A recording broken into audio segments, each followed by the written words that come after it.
Hello guys, isang maulan na Martes sa inyong lahat mga idol.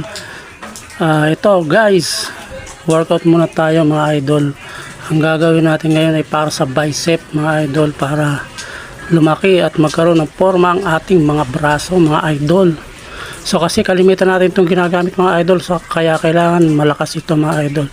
So ang ginagawa ko ngayon mga idol, alternate dumbbell curl mga idol.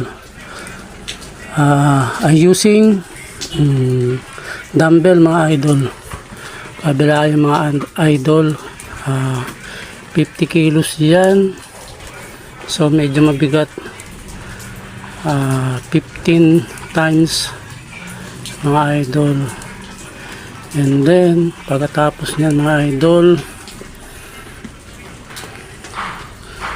ang tawag nga pala dyan is standing bicep curl mga idol. So ngayon gagamit naman tayo ng barbell mga idol, so para sabay yung dalawa ating mga kamay mga idol. Yan, ang tawag po dyan is bicep curl using barbell mga idol. So ayan, para lumakas ang ating mga braso, dahil yan ang kalimitan natin ginagamit mga idol, braso, kamay. So kailangan nating malakas yan para sa pagtatrabaho, lalo na pag construction ng trabaho mo mga idol.